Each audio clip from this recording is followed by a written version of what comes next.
I was woken up at 4:15 this morning. It is now 10 minutes to 8 Nice. in the morning. Did you get any sleep? Actually, I had a ropey sleep as well. I woke up at 3, but then I got back to sleep again, I think about 5. But even though we're tired, we're podcasting for you. We're still here for you guys. Because we care. Yeah, that's us. So today we're going to do personal writing. So personal writing at National 5 and higher level is very similar. You've got a choice of writing creatively or writing about yourself. It is for 15% of the final mark, and you write it yourself, and then it gets marked by the SQA at the end of the year. I think the thing that is maybe worthwhile to start off talking about is how to pick a good topic, because a lot of the time people pick rubbish topics like, I went to see a football game and at one point it looked like my team were going to lose and then my team scored and we won and I was very happy. And that is the worst kind of essay you could possibly write. I went to Greece with my family. It was good, and then I went home. Yeah, that sums up some people's personal reflective essay. So, good topics. Do you remember what you wrote about when you were at school? No, I would always write stories. I wouldn't write personally. I would just sort of imagine my real life, then imagine some terrible tragedy, get that down on paper, and sign, seal, boom. And I'd do that under exam conditions. Oh yeah, because it's in the olden days, guys, you'd have to write like your personal reflective or your creative under exam conditions. So yeah. Yeah. You could theoretically do a story, but generally speaking, people don't get as good marks if they do a story. So at the very least, I will occasionally let someone through the net if they bring me something amazing, but I would say that you have to show evidence that you write as a pastime and that you can present at least two pieces of work to choose between. Just because, if you bring a bad story at the last minute, it's not going to help anyone. It's a lot harder to get the high marks with a story. 9 times out of 10, people just do better with a personal reflective essay. Yeah, there are exceptions, and if you think you might be one of those exceptions, talk to your teacher. Or actually, no, don't talk to your teacher. Go and write a story and take that to your teacher to prove it. Yeah. But generally speaking, I would say, if when you're bored in the summer holidays you write a story, and that's something you've been doing all your life, then maybe you should be writing stories for this. If you haven't written a story except when you've been told to by a teacher, then no, write about yourself. So what you need in terms of a topic, first of all, is you need to pick an event that kind of stands out in your mind, but not just any event. An event, I always think of it like something that has made you change as a person or made you think deeply about something. Like, for example, an argument with a friend, that might make you change the type of people you choose to hang around with, but also it might make you reflect on the nature of friendship as not necessarily being forever. A lot of people write about when they lost a relative, which is something that the marker will see a lot of. But on the other hand, it generally does mean it's a way that a lot of people find it's easier to express a lot of strong emotion, and that is going to work in your favour. I'd say that's probably a really good option at National 5 level. Higher, you want to be looking for more of a unique event generally. Yeah, like for example, one of my students, you'll know who you are if you're watching this, but I shan't name names, wrote about the death of a relative at National 5 level. And now this year, rather than rehash that same topic, they've chosen to write about a weekend that they spent with a grandparent, but a fairly normal weekend with a grandparent, but then reflect on how that shows them the value of the elderly in our society.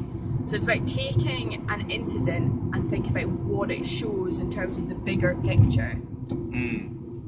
And that won't be the thing that you think of at the time the event is happening. So you've kind of got to pretend that you've thought more deeply about the thing that happened than you probably actually have. Yeah, and something that was a big incident when you were little might not be as relevant now. Like falling off your skateboard and hurting your leg and going to sick kids was probably a big deal when you were 11, but like it doesn't have the kind of personal development you really want for this exercise. No. There are a few things you can maybe use to give yourself inspiration. One is old photos. I read a really good essay once where a girl had selected 4 photos, one from when she was really small, one when she was sort of like early primary school, one from late primary school, and one from early high school, and she reflected on them all about what she was like at those ages. Well, first she described the pictures using all her imagery there. Then she reflected on where she was in those pictures and sort of compared them to where she was now. And so it was she wasn't the greatest writer in the world, but having that stimulus of the photos gave her a way to have some really strong reflection. Or another good one that's kind of similar is thinking about what were your goals as a child. Like everybody's got a story of when their primary school teacher said, "Oh, what do you want to be when you're older?" Mine, for example, I said a scarecrow, right? So, whereas had my high school, no wait, sorry, I think in P7 I was asked again and I said I wanted to be the person who mixed paint in B&Q. Then when my high school teacher asked me, so many dreams. Then obviously high school I said something maybe a little bit more realistic. So you could approach it at what your goals were at a different stage of your life and reflect on how that shows your kind of maturity and growth as a person. Yeah, the day I realised I would never be an astronaut, by Mr. Pollard, aged 19 and 2 months. Yeah, the day I realised I probably wouldn't be entertained by mixing paint for the rest of my life. You've got it as a hobby, so it's all good. Yeah. Another thing you can do, if you feel your life is completely without incident, it's probably because you're not thinking about it in that kind of introspective way. So maybe it's worth discussing it with a family member and they can give you another perspective. Another thing is, this isn't sort of factual investigative writing like you're persuasive, but you can interview family members and sort of put in their ideas. It has to be your writing. The other thing you can do is slightly embellish the truth. So, for example, when I was in 4th year, so the equivalent of National 5, the previous year, me and my brother had set off a firework, right? It wasn't like my parents were supervising, and it was totally fine. But I decided to alter that story slightly to being about, sorry, I'm just concentrating on a roundabout, to being about how me and my brother had irresponsibly stolen a firework and set it off, and my brother's hand was badly burned and he was scarred for life.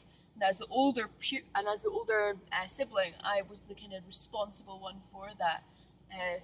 So yeah, that was quite good. I thought, stroke of creative genius. Yeah, so basically, no one is going to mark you on the truth.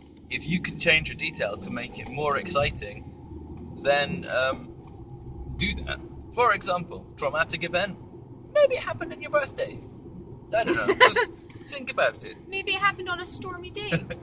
Or maybe it happened on a really sunny day for extra dramatic effect. But it's not going to happen on a day that, is just mild. That doesn't work. Yeah. Like, so you can't remember what the weather was like on that day. We'll make it up. The weather was personified like you felt at the incident. So it was moody, it was bad, it was damaging to your soul. Like, really break through that and try and massage every detail to make it as evocative as possible. I wanted to say as well about if you want to interview a family member, you can do sort of co-reflection. So ask a family member about a particular time of their life, write that down, then compare it to your own experiences, and then reflect on what's different then and now. I don't know. It might work. It might be worth a try. That's just if you feel completely creatively bereft. Yeah. So in terms of writing style, with this one, basically as many examples of word choice, similes, metaphors, personification as you can throw at it, right? Yeah, like all the imagery we've been analysing, make that happen frequently. Make it really fluid, make it part of the text. And don't use cliches, okay? I don't want to see any similes or metaphors like, I ran as fast as a cheetah to my mum. I was so hungry I could have eaten a horse. No. Like any... I was as cold as ice. Cold as ice. They won't know that song probably. I will Google it. Any simile metaphor you use should ideally be tonally consistent. Yeah. So, for example, if I compare something to a dinosaur, then I'm saying it's big, it's scary, but also there's a sense of age there, of extinction. Like, think of all the applications, all the thought behind the word choice. Speaking of, word choice is the thing. That's a gem. Pick your words. If you're using a word a lot, use synonyms. Use evocative synonyms. Really try and select words which have additional emotional meanings. Okay. So the obvious example I always give is like McCaig's black drums. What are the additional connotations of black, Miss Petrie? Death, grief, sadness, suffering. So you can't remember what the weather was like? Black clouds were gathered in the sky, okay? Now it's moody, now it's sad. Like you, it is personified, okay? The other thing, don't tell your emotion. So what I mean by that is instead of saying, I was angry, right? Say, I could feel my blood boiling and my face flushing red. My legs and my hands shook as I convulsed with the fury within. I couldn't breathe. I squeezed my hands so tightly, it felt like they would burst. But That's good. Still, that anger boiled away like a hot fire in my soul. Alright, Mr. Pollard. Still only 5 to 8. Yeah, I had some coffee this morning. It's hyped you up. I don't drink coffee much anymore, so when I do, it's like, phew. The other thing we should have said, sorry, I feel like I'm jumping back and forth with similes and metaphors, is if you want a good mark, you need a consistent metaphor. So a metaphor that extends across the piece. Okay? A motif. Exactly, or a motif kind of idea. So you could pick an object, for example. An object's probably the easier one, or something that you find in nature. Like a good sort of exemplar essay from the Old Higher actually is one called the Conker Tree, where the person keeps bringing up the idea of this conker tree as being a symbol of their childhood, but actually this conker tree has been destroyed overnight, which is a symbol of their, the destruction of their childhood and them kind of coming of age. The conker tree might still be there, and the child just made up the fact that it had been destroyed. So think about that. You can bend reality to make your motif more powerful. I'm not saying that it was made up, but it could have been. Nobody would know. Another good thing to include is to start and end in the same place, so to include a circular narrative. So supposing you start by, I don't know, going through your memory box that you've kept under your bed. Maybe you end with also looking through your memory box that you've kept under your bed. Putting the photos back in the special box. Just think, in the first and last paragraph, there should be an object that you come back to. Or could you stop? Or a place or a thing or something. Do you stop the film? Yeah.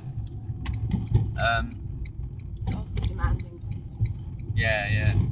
Anything else we should say? Oh yeah, word count. Word count. 1,000 if it's national 5 is the maximum. 1,300 if it's higher. If you go over the word count, you will lose marks. Correct. And I think it's coming to the point actually where it's all going to be electronic. Not this year, but after that, I think it might actually be at the point where it just cuts it off. Oof, brutal. Like like when we're writing reports. But yeah, it's really easy to go over, so keep tabs on that. I think that's everything. Yeah. That's all the good stuff anyway. Pollard and Petrie out. See ya.